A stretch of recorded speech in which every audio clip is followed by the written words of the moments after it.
ہماری زندگی 2 دن کی ہے مگر ہمارے کام 3 دن کے ہیں۔ صاحب عقل ہونے کے باوجود بھی، باشعور ہونے کے باوجود بھی ہم نادان غور کیوں نہیں کرتے؟ ہم کیوں نہیں سمجھتے کہ بھلا 2 دن کی زندگی کے اندر 3 دن کے کام مکمل کیسے ہو سکتے ہیں؟ آپ کے عزیز و اقارب میں سے، دوستوں میں سے، رشتہ داروں میں سے، آپ کی فیملی میں سے کوئی ایک شخص موت کی گھاٹ اترا ہوگا، اس دنیا فانی سے رخصت ہوا ہوگا، تو آپ نے غور کیا ہوگا اس کے کام دھرے کے دھرے رہ گئے، ادھورے کام چھوڑ کر، نامکمل کام چھوڑ کر اس دنیا فانی سے رخصت ہو گیا۔ ہمارا بھی یہی حال ہونے والا ہے، ہمارے کام دھرے کے دھرے رہ جائیں گے۔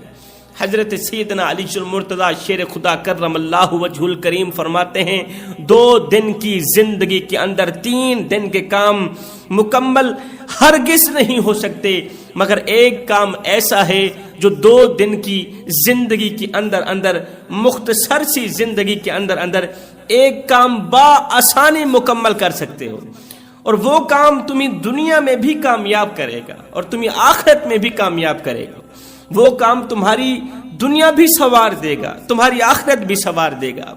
ایک کام بآسانی اس مختصر سی زندگی کے اندر مکمل کر سکتے ہو۔ کسی نے پوچھا حضرت وہ کون سا کام ہے جو مختصر سی زندگی کے اندر پورا ہو سکتا ہے، مکمل ہو سکتا ہے؟ حضرت علی نے فرمایا وہ کام ہے اللہ کو راضی کرنا، وہ کام ہے اللہ کے رسول کو راضی کرنا، وہ کام ہے حق بولنا، سچ بولنا، کسی کی غیبت نہ کرنا، کسی کو عزت دینا، اچھا اخلاق دینا، وہ کام ہے عبادت کرنا، وہ کام ہے تقوی اختیار کرنا، وہ کام ہے راتوں کی تاریکیوں میں اٹھ کر بے قرار ہو کر اللہ کے حضور خاشیت الہی میں رونا، اللہ کے حضور گڑ گڑا کر رو کر توبہ کرنا، اللہ کو اپنا بنا لینا۔ یہ کام بآسانی ہو سکتا ہے اگر تم کرنے والے بن جاؤ، اگر تم یہ کام سر انجام دینے والے بن جاؤ تو یہ کام 2 دن کی مختصر سی زندگی کے اندر بآسانی ہو سکتا ہے۔ اس لیے میں کہتا ہوں اپنی زندگی میں توبہ کی عادت ڈالیے، راتوں کی تاریکیوں میں خشیت الہی میں گڑ گڑا کر رونے کی عادت ڈالیے اپنی زندگی میں۔ جہنم کی آگ کو 7 سمندر کا پانی نہیں بجھا سکتا، 7 سمندر کا پانی جہنم کی آگ کو نہیں بجھا سکتا۔ لیکن سنو، خشیت الہی میں، خوف خدا میں، معرفت الہی میں، محبت الہی میں، راتوں کی تاریکیوں میں اٹھ کر بے قرار ہو کر رونے والے مومن کی آنکھوں سے نکلا ایک آنسو جہنم کی آگ کو بآسانی بجھا سکتا ہے۔ مومن کی آنکھوں سے نکلا آنسوؤں کا ایک قطرہ جہنم کی آگ کو بجھانے جتنی طاقت رکھتا ہے۔ یہ دنیا کے 7 سمندر کا پانی مومن کی آنکھوں سے نکلے آنسوؤں کے ایک قطرے کے برابر تو کچھ بھی نہیں، کچھ بھی حیثیت نہیں رکھتے۔ اس لیے اپنے اندر رونے کی عادت ڈالیے، خوف خدا میں، خشیت الہی میں رو کر گڑ گڑا کر اللہ سے توبہ کیجیے۔ آج کا انسان نماز کو چھوڑ کر، اللہ کی چوکھٹ چھوڑ کر شکوہ کرنے پہ اتر آیا ہے۔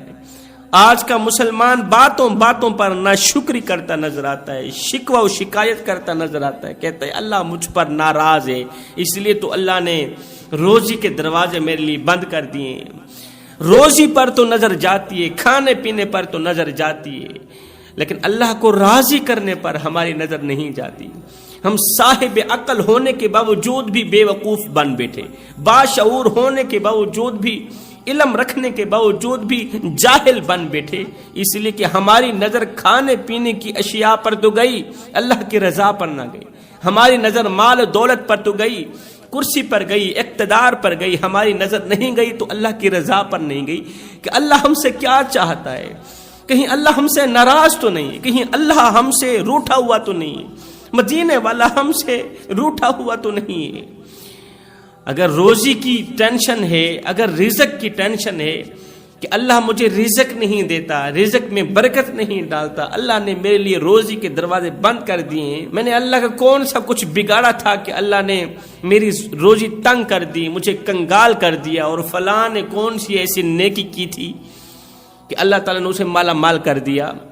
دیکھو بچہ جب پیدا ہوتا ہے بچے کا منہ ایک ہوتا ہے، لیکن اسی کی روزی کے لیے، بچے کے دودھ کے لیے اللہ تعالیٰ نے بچے کی ماں کے سینے سے ایک نہر نہیں، دودھ کی 2 نہریں جاری فرما دی. بچہ ایک ہے، بچے کا منہ ایک ہے، اس کے لیے تو ایک نہر ہی کافی تھی، لیکن اللہ تعالیٰ نے بچپن میں ہی اس کے لیے روزی کے دروازے کھول دیے.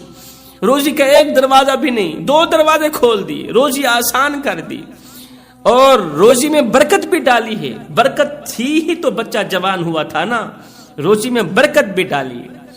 بچپن میں روزی میں برکت ڈالنے والا رب، بچپن میں روزی کے دروازے کھولنے والا رب، دین کے اندر داخل ہونے کے بعد وہ تمہاری روزی کے دروازے بند کیسے کر سکتا ہے؟ جب تم بچے تھے اللہ تعالیٰ نے تمہارے لیے روزی کے تمام دروازے کھول دیے تھے. آج بڑا ہو جانے کے بعد جبکہ تمہیں روزی کی اشد ضرورت ہے، کھانے پینے کی اشد ضرورت ہے، دین میں داخل ہونے کے بعد، نماز روزہ حج زکوٰۃ سب کچھ کرنے کے بعد، عبادات کرنے کے بعد، توبہ کرنے کے بعد، وہ رب تمہاری روزی کے دروازے کیسے بند کر سکتا ہے؟ یہ سب کچھ کیوں ہوا؟ اس لیے کہ ہم نے خوف خدا میں آنکھوں سے آنسو بہانے چھوڑ دیے، آنسو نکالنے چھوڑ دیے. اور نادانو، جو خدا فرعون کی سنتا ہے، جو خدا فرعون کی دعا بھی قبول کرتا ہے، فرعون جیسے کافر کی، اللہ کے دشمن کی دعا کو بھی جو رب قبول کرتا ہے، تمہاری دعا رد کیسے کر سکتا ہے؟ فرعون جو تھا، اس کے ماننے والے، اس کو خدا ماننے والے کچھ لوگ فرعون کے پاس آئے، کہنے لگے کہ دریائے نیل سوکھ چکا ہے، پانی ختم ہو چکا ہے، پانی کے ختم ہونے کی وجہ سے قحط پڑ گیا، ہمارے جانور بھوکے مر رہے ہیں، ہم نے تمہیں خدا مانا، ہم نے تمہیں خدا بنایا اور مانا، ہم نے تمہیں معبود بنایا. اگر آپ واقعی سچے خدا ہیں تو آپ دریائے نیل میں پانی جاری کیوں نہیں کرتے؟ ہم پر رحم کیوں نہیں کرتے؟ کیا تم ظالم خدا ہو؟ فرعون نے کہا اچھا اس طرح ہے کہ ہم راتوں رات ہی پانی جاری کر دیں گے، تمہاری ٹینشن پریشانی ختم کر دیں گے، تم یہاں سے جاؤ. تمام کے تمام لوگ اپنے اپنے گھروں کو چلے گئے. شام ہوئی، رات ہوئی، اندھیرا چھا گیا. رات کے دوسرے پہر فرعون نے کیا کیا؟ شاہی تاج اپنے سر پر رکھا. اس وقت چرند پرند انسان حیوان سب سو چکے تھے، سب سوئے ہوئے تھے. ایک اللہ کی ذات تھی جو جاگ رہی تھی اور فرعون کے اس کارنامے کو دیکھ رہی تھی، فرعون کے اٹھنے بیٹھنے کو دیکھ رہی تھی کہ فرعون کرتا کیا ہے. اللہ کی ذات دیکھ رہی تھی فرعون کو.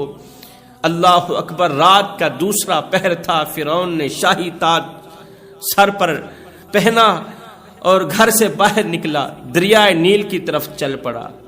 قریب جا کر دریائے نیل کے اندر اپنا قدم رکھا، شاہی تاج سر سے اتارا، زمین پر رکھا، مٹی پر رکھا، اور اپنے دونوں ہاتھوں سے وہ سوکھی اور بنجر مٹی اٹھائی، اپنے سر پہ رکھ کر دونوں ہاتھ اٹھائے، آسمان کی طرف دیکھا، کہا اے احکم الحاکمین، اے رب العالمین، اللہ تو ہی سب کچھ ہے، تو تھا، تو ہے اور تو رہے گا.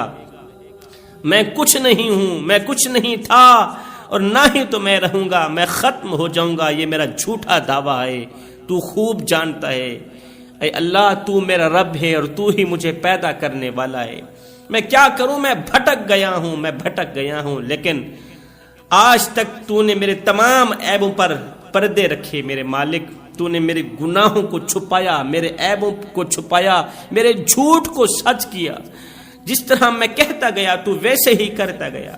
تو نے مجھے کھلی چھوٹ دے دی. میرے مالک، میرے لوگ مجھے کہتے ہیں کہ دریا میں پانی بھیجو، دریائے نیل سوکھ چکا ہے، ہمارے جانور بھوکے مر رہے ہیں. اللہ میری یہ دعا بھی قبول کر لے، میری یہ دعا بھی قبول کر لے. اللہ جس طرح تو نے میری پچھلی دعاؤں کو قبول کیا، میری یہ دعا بھی قبول کر لے، دریائے نیل میں پانی بھیج دے. نہیں تو میں لوگوں کو کیا منہ دکھاؤں گا؟ خدا ہو کر بھی جھوٹا نکلا، دریا میں پانی نہ بھیج سکا، دریا میں پانی نہ ڈال سکا. اللہ تعالیٰ نے فرعون کی دعا کو بھی قبول کیا۔ جو رب ایسوں کی دعا کو رد نہیں کرتا وہ اپنے حبیب کی امتی کی دعا کو رد کیسے کر سکتا ہے؟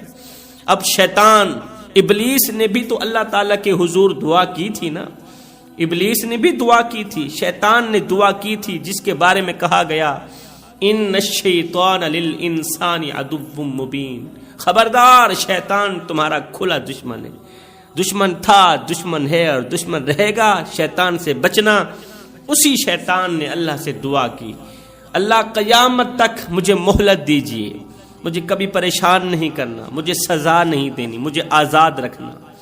اللہ تعالیٰ نے شیطان کی دعا کو بھی قبول کیا، فرمایا قیامت تک تجھے مہلت دی گئی، قیامت تک تجھے موقع دیا جاتا ہے، تو جو مرضی آئے کر، جب قیامت کا دن ہوگا پھر وہی مثال آئے گی قبر اور لگے گی خبر۔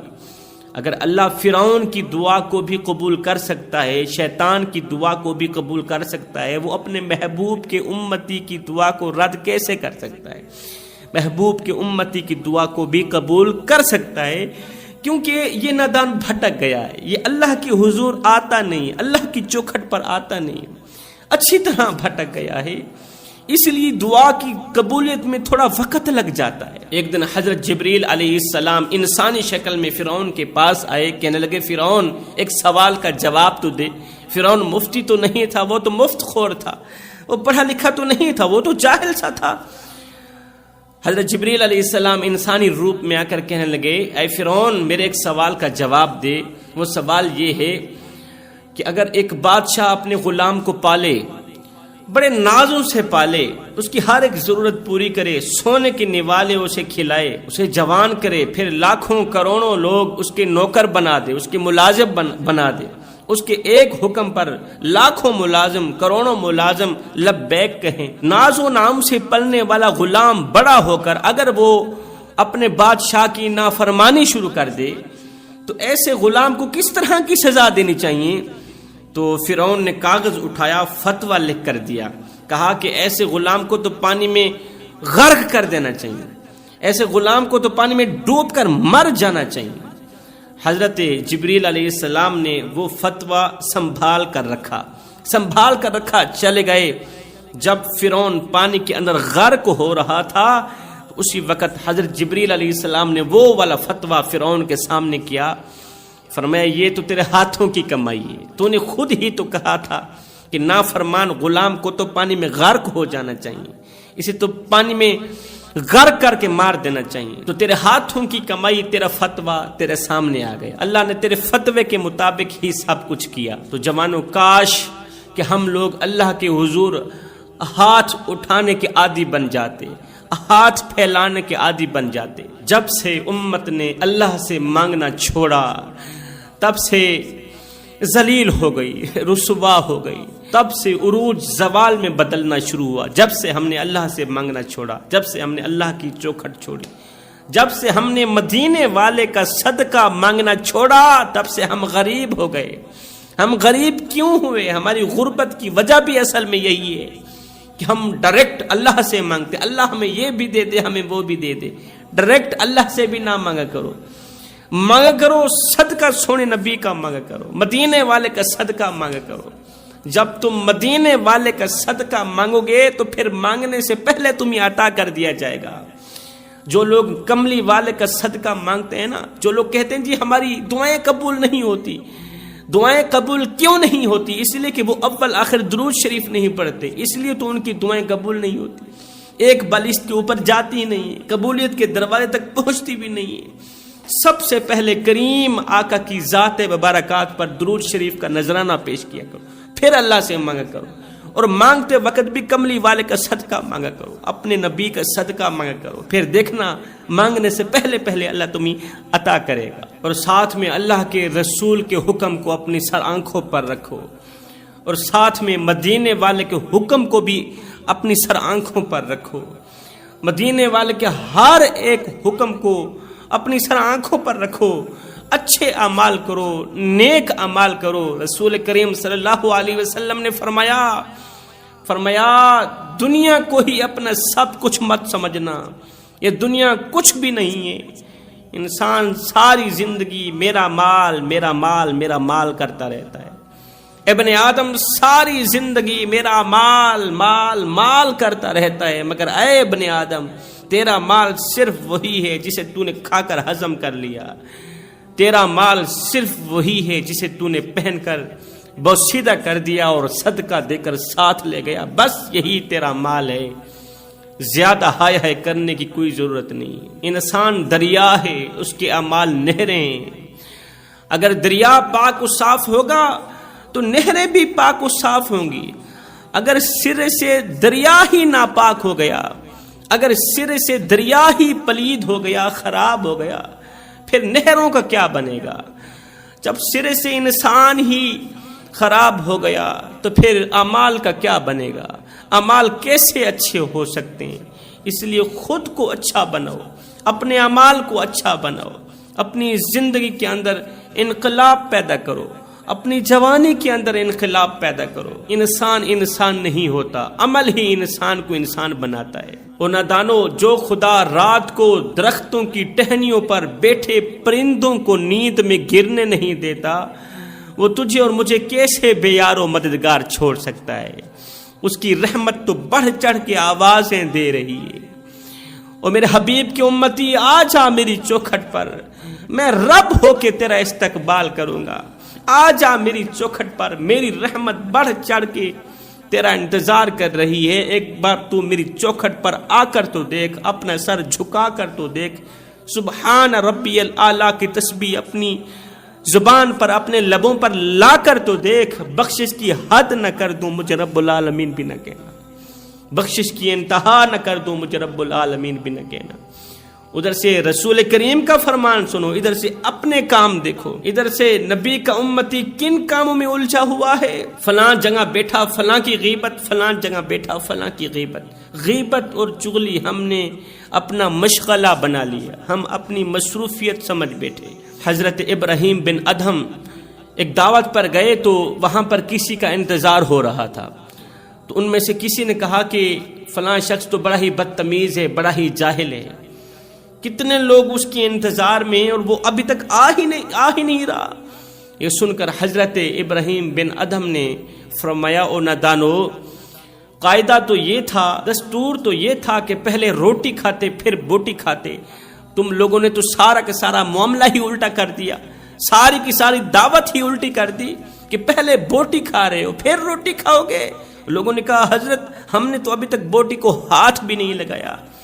آپ نے فرمایا، نادانو، تم نے رسول کریم کا فرمان نہیں سنا. جس نے کسی کی غیبت کی وہ ایسے سمجھے کہ اس نے مردار کا گوشت کھایا. غیبت کرنا مردار کا گوشت کھانے کے برابر ہے.